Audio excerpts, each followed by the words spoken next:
Halo semua, jadi kembali lagi bersama saya. Jadi saya akan menjelaskan tentang selection sort.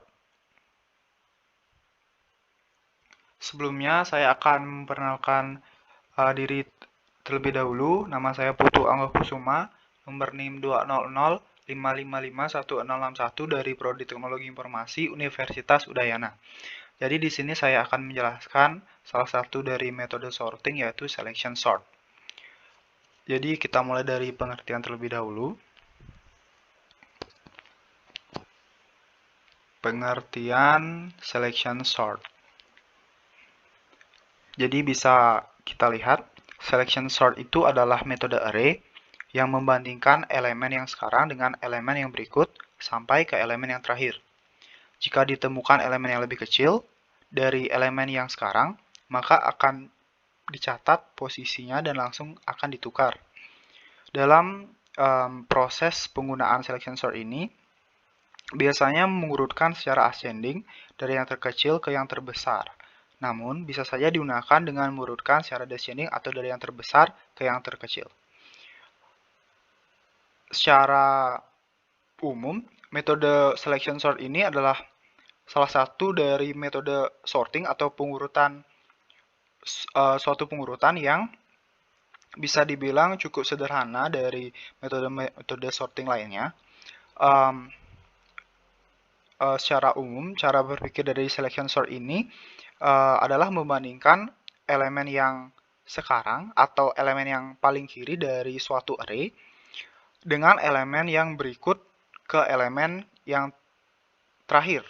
Maksudnya di sini adalah elemen yang berikutnya ini adalah elemen sebelah kanan dari elemen yang sekarang.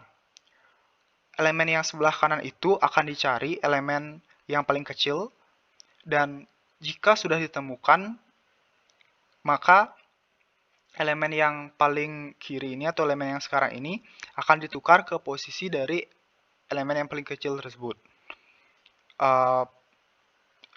Cara berpikirnya seperti itu. Oke, lanjut ke kelebihan dari selection sort.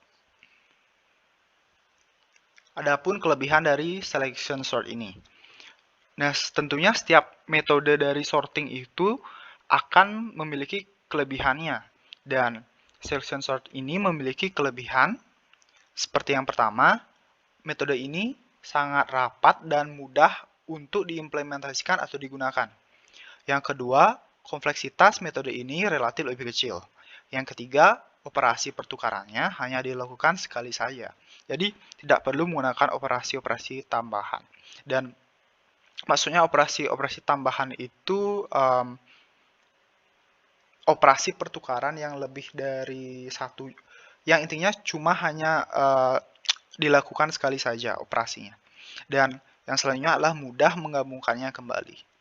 Dan tentunya di setiap metode itu akan ada kekurangan dari metode tersebut.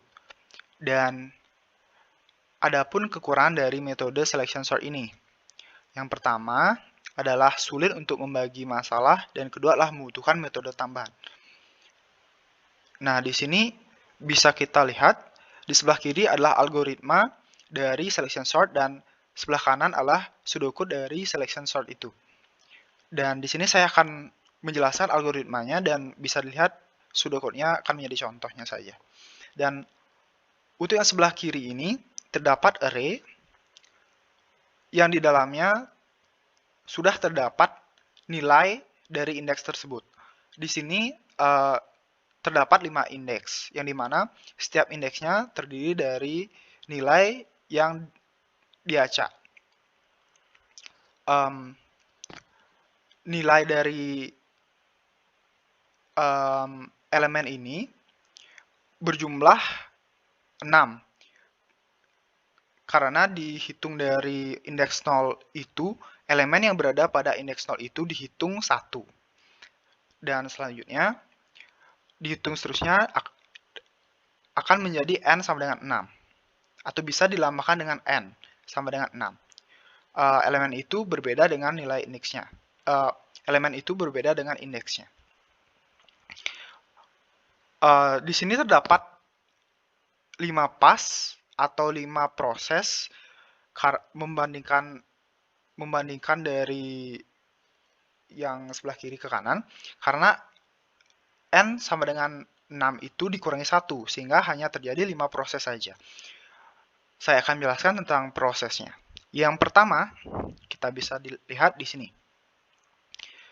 Seperti yang saya bilang tadi, elemen yang sekarang atau elemen yang paling kiri terlebih dahulu akan membandingkan dengan elemen yang sebelah kanan. Oleh karena itu, elemen tersebut akan mencari elemen yang sebelah kanan ini, mencari yang terkecil.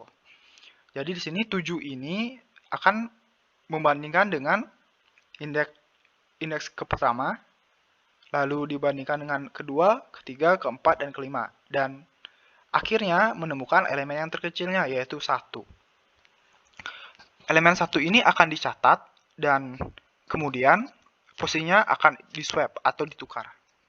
Maka sudah terjadi proses pertamanya, yaitu 1 ini yang berasal dari indeks kelima akan ditukar menjadi 1 berada pada indeks ke-0. Sedangkan 7 ini akan ditukar dari indeks ke-0 akan menjadi ke indeks kelima.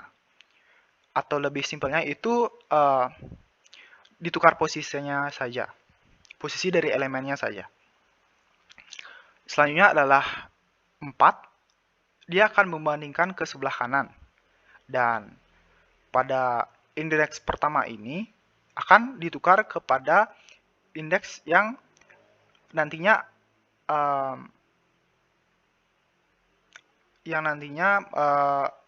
memiliki nilai yang lebih kecil dari 4. Maksud saya elemennya yang nanti akan ditukar. Di sini 4 menemukan 3 sebagai elemen yang paling kecil di sebelah kanan.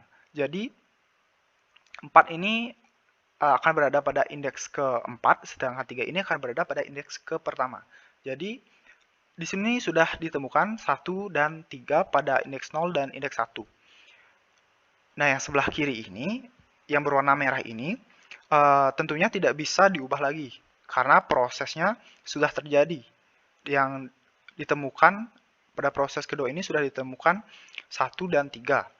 Sehingga pada proses selanjutnya, yang terlibat hanya angka yang berwarna biru ini, atau yang sebelah kanan ini. Nah, prosesnya itu akan diulang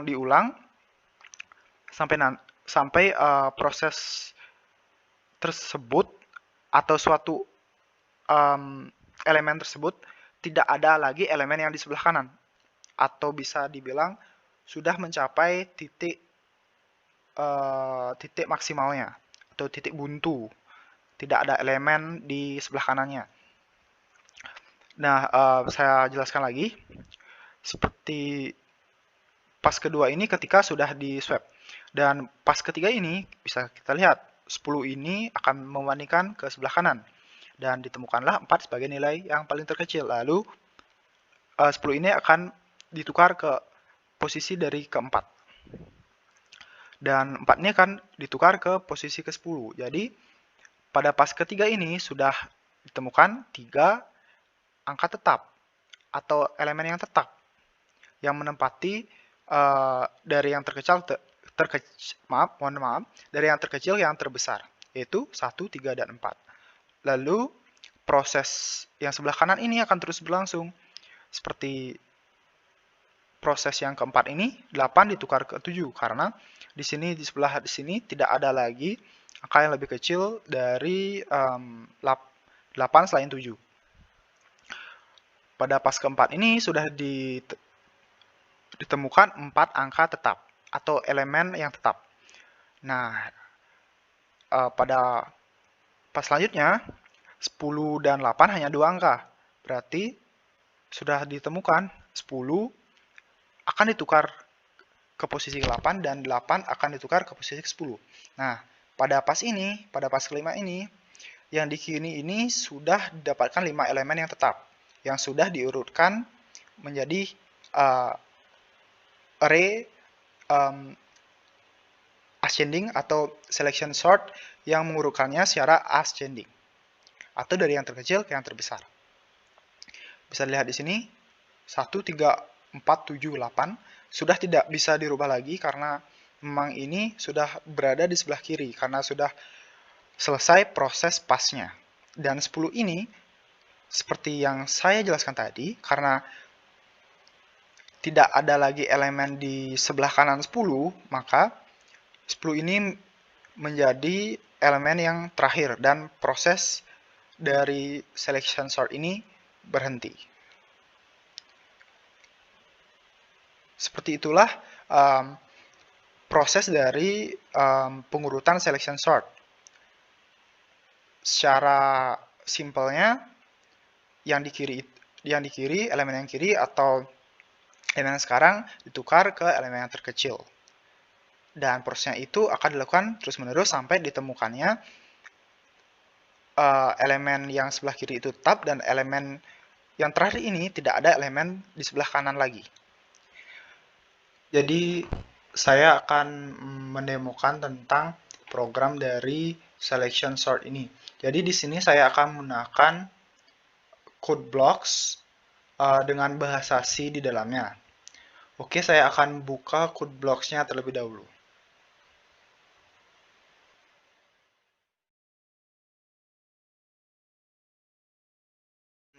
Jadi di sini saya sudah membuka aplikasi CodeBlocks. Jadi di sini saya sudah membuat filenya dan namanya selection sorting. Oke, kita mulai saja. Oh, sebelumnya saya menggunakan bahasa C dalam program selection sort ini. Oke, yang pertama saya akan membuat program terlebih dahulu, lalu saya akan jelaskan nantinya. Pertama kita buat library-nya terlebih dahulu. Kita pakai library C pada umumnya.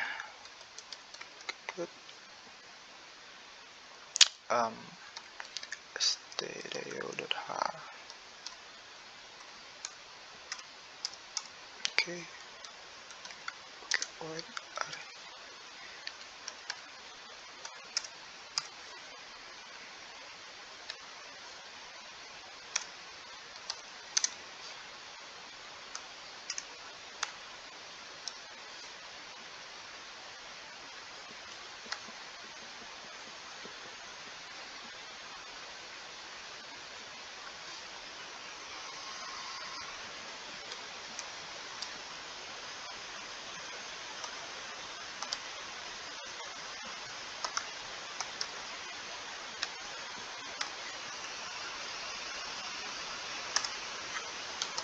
Deklarasi n sama dengan 6.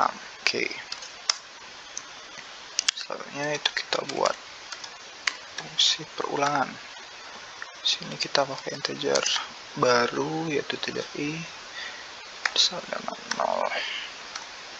Dan i ini lebih kecil dari n. Lalu i++. Oke. Maaf, ini kita pakai n. Oke.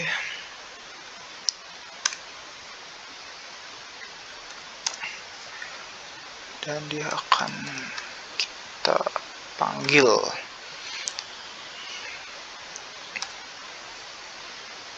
%d.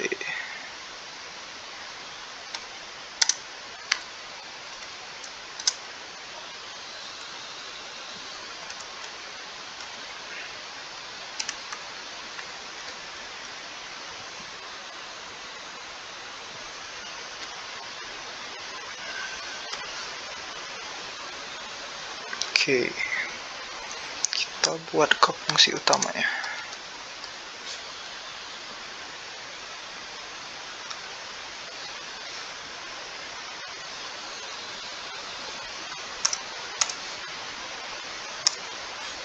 Oke, kita deklarasi kembali. Boleh kita copy saja karena ini sama ya. Kalau yang terdapat hal yang sama kayak mendeklarasikan lagi itu kita boleh copy saja dari atasnya. Oke. Nah, di sini buat supaya mempertegas. Jadi saya buat begini.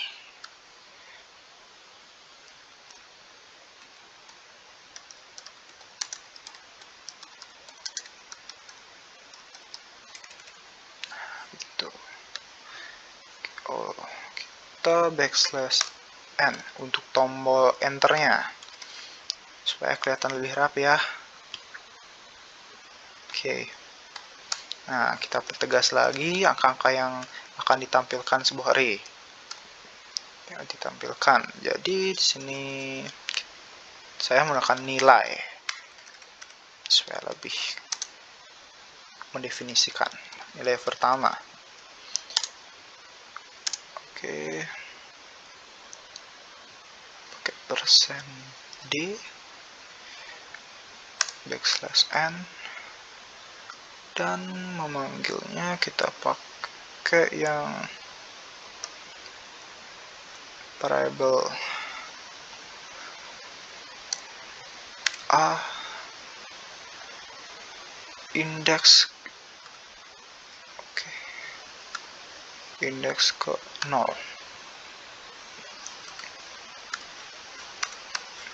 Oke. Nah, boleh kita copy paste juga karena ini sama nantinya. Jadi kita copy ya supaya lebih menghemat waktu. Itu adalah salah satu cara jika membuat fungsi berulang seperti ini.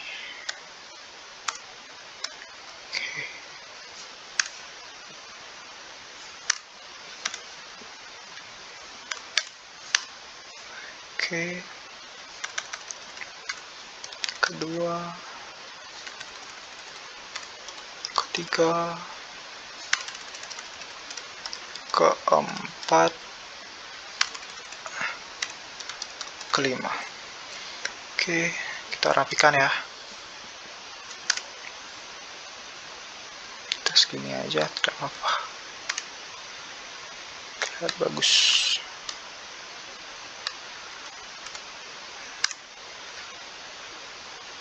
Kita ubah dulu indeksnya. Ini 1, 2, 3, dan 4 terakhir. Oh, bukan lagi 1 ya. Oke. Oh,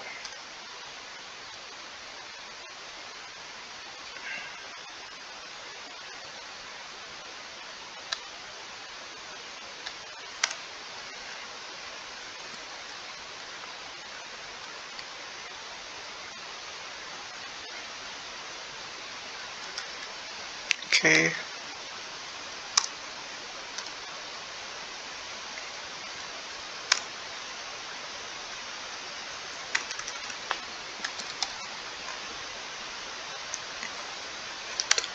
Oke, jadi sudah kita gunakan sorting.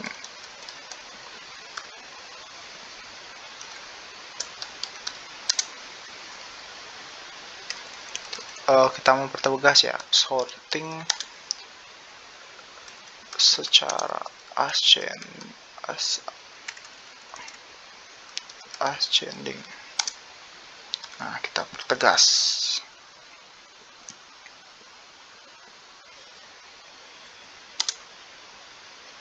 Nah, oke, kita lanjut buat perintahnya, sintai. Variable baru.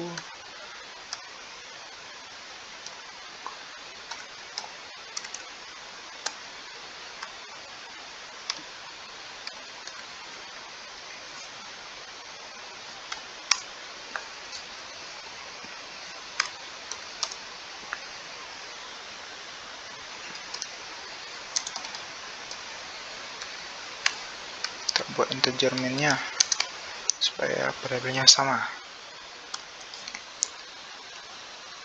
Oke. For kita pakai variabel tambahan juga, yaitu variabel j. Kita i plus 1 ya.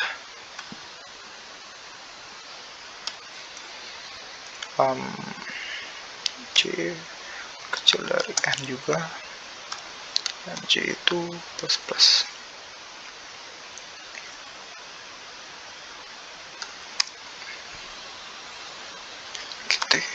kita buat perintah baru juga.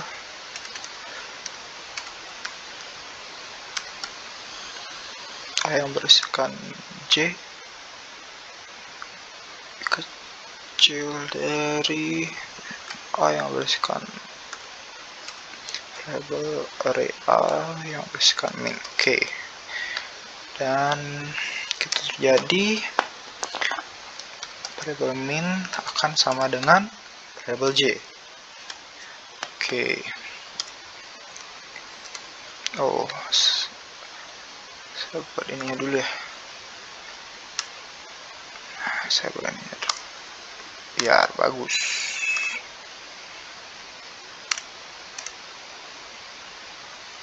Nah, kita buat lagi di bawahnya ya, sini, buat lagi sini ya. Oke, kita buat lagi perintah lagi. Min tidak sama dengan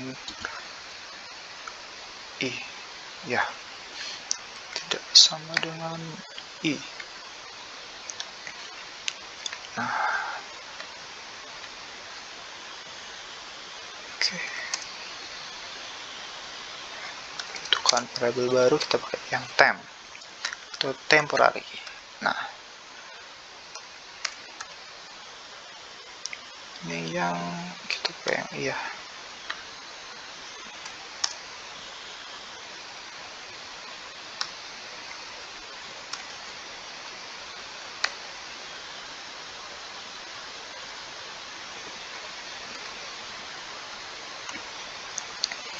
Pakai min,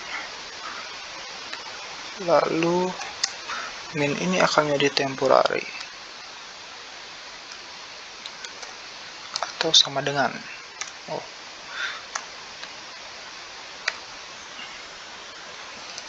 temporary. Oke.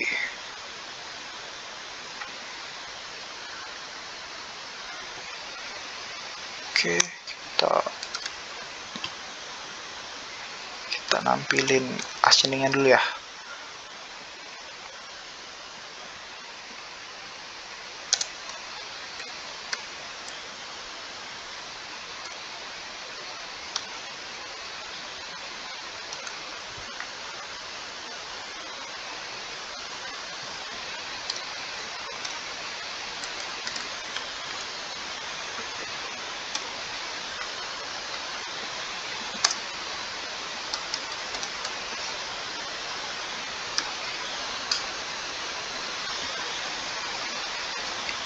Kita memakai %d karena integer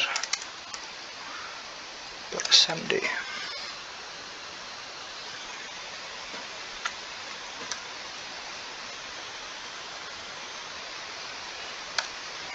Oke, nah sudah, programnya sudah. Mari kita return dulu ya. Oh, coba saya cek dulu ya. Oh, ini salah, masih ada salah nih.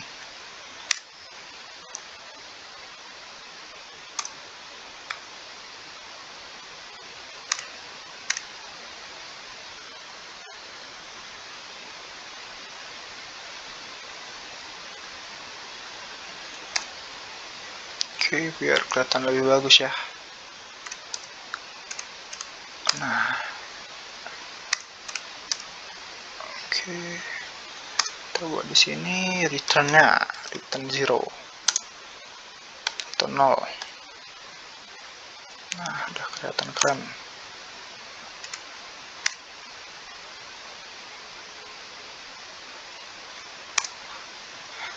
Oke, coba kita cek lagi ya, apakah ada yang salah.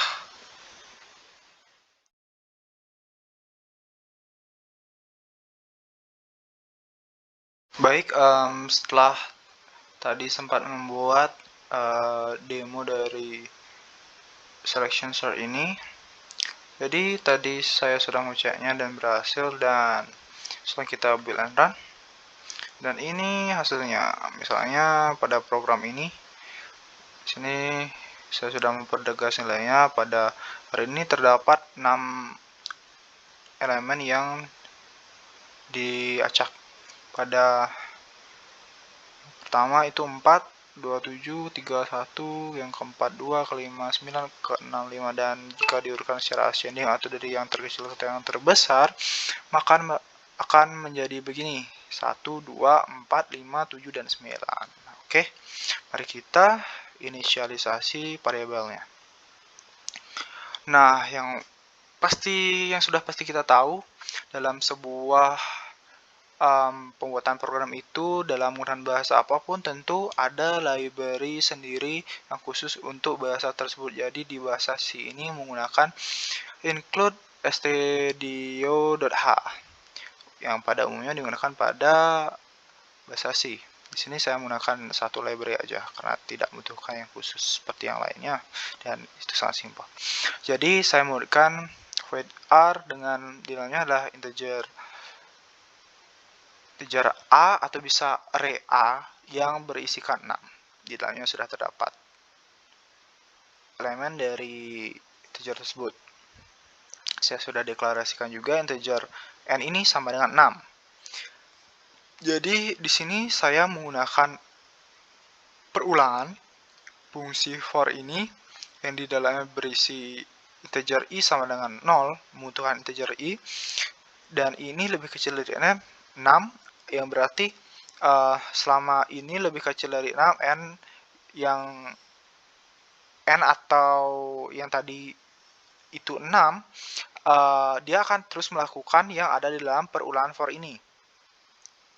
Nah, selanjutnya adalah printf %d dan a yang berisikan variabel i. Jadi di %d ini adalah digunakan untuk memanggil angka yang bernilai integer.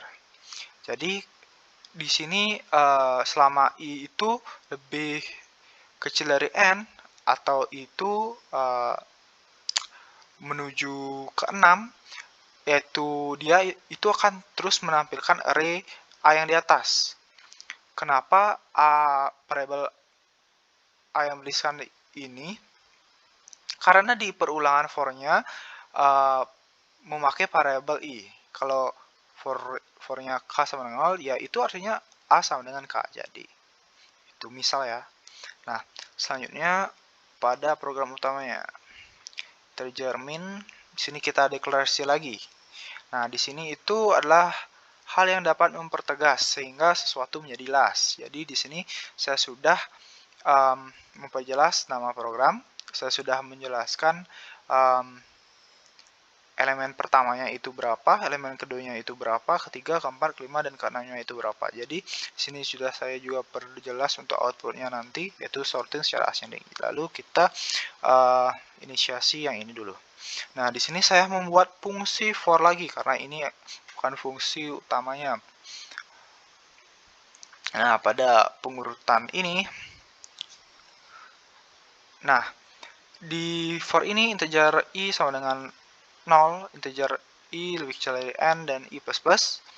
Di sini dia akan melakukan perulangan dalam perulangan. Perulangan pertama itu untuk ambil array yang kayak for di atas tadi, sama kayak ini sih, sama kayak ini, for yang ini.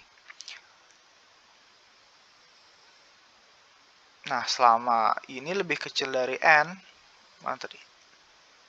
Oke, lebih kecil dari n, dia akan terus melakukan yang ada di dalam for ini sampai tutup. Dan ini integer min sama dengan inilah menginisiasi bahwa variabel min itu sama dengan variabel i. Nah, jadi misal dimulai dengan perulangan pertama dari variabel i itu adalah 0, maka variabel min ini otomatis akan 0. Nah, selanjutnya itu adalah perulangan kedua. Bisa dibilang ini implementasi dari perulangan dalam perulangan.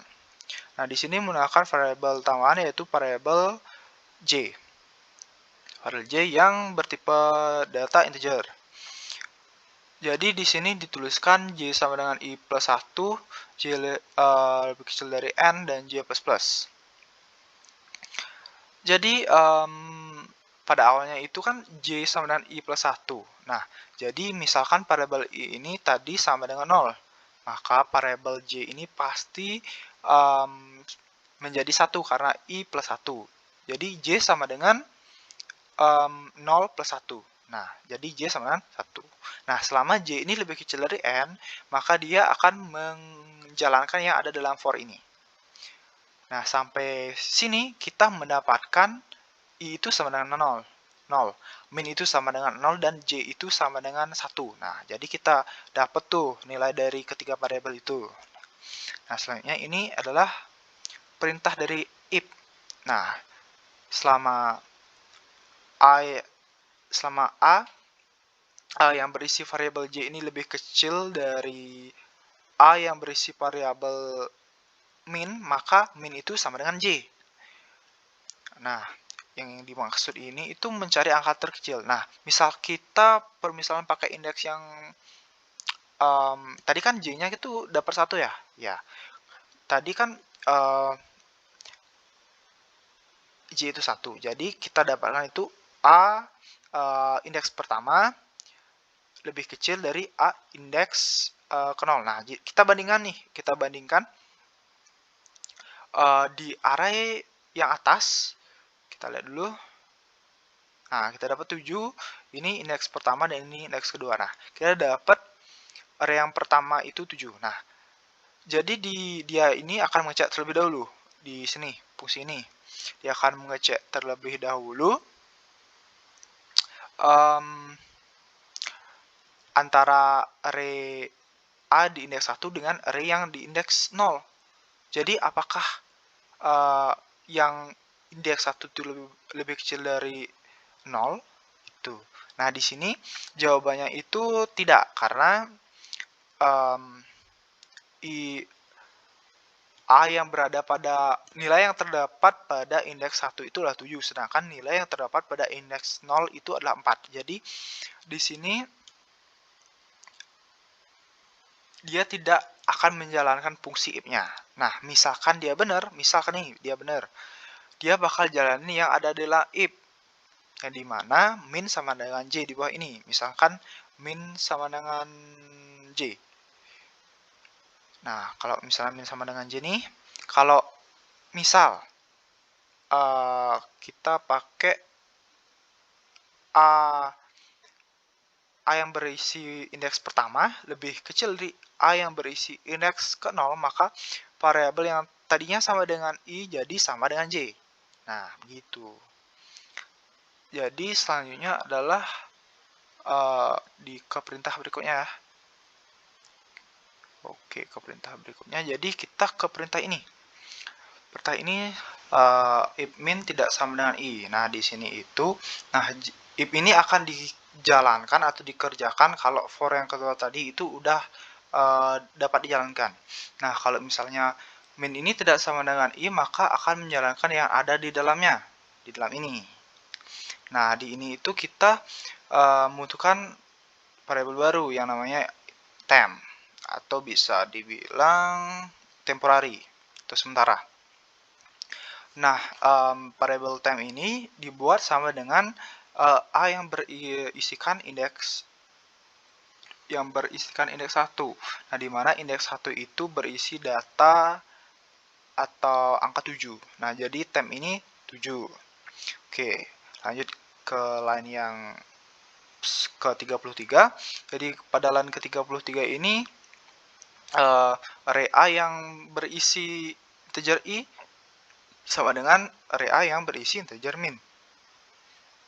Nah, kalau di sini itu variabel A yang berisi variabel ini sama dengan array yang berisi variabel min. Nah, di mana variabel min tadi sama dengan 0.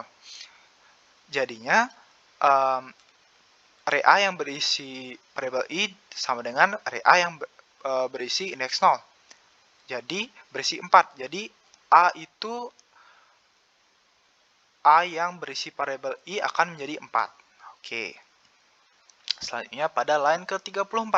Pada line ke-34 ini adalah array A yang berisi variabel min sama dengan temp, variabel temp atau temporary.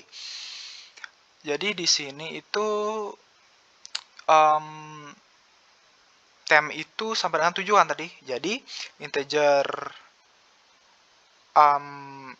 min ini atau array yang berisi variabel min ini akan sama dengan 7 sekarang. Nah, prosesnya itu akan berulang-ulang terus seperti itu. Oke, selanjutnya adalah kita lihat pada line 37 sampai 38. Di sini itu adalah perulangan lagi. Jadi di sini itu adalah perulangan untuk mengambil array yang berada pada variabel A di atas yang sudah disorting. Nah, jadi selama I ini lebih kecil dari N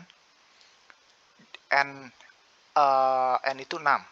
Dia akan melakukan yang ada di dalam perulangan ini sebanyak 6. Oke, di sini juga terdapat printf yang bertujuan untuk menampilkan data pada perulangan ini. Dan sudah selesai di sini. Itu saja inisialisasi atau menjelaskan tentang sintak atau cara kerja dari sorting ini. Nah, sebelumnya inilah dari saya tampilkan lagi, inilah hasil dari sorting saya. Ini adalah secara ascending atau mengurutkan dari yang terkecil ke yang terbesar.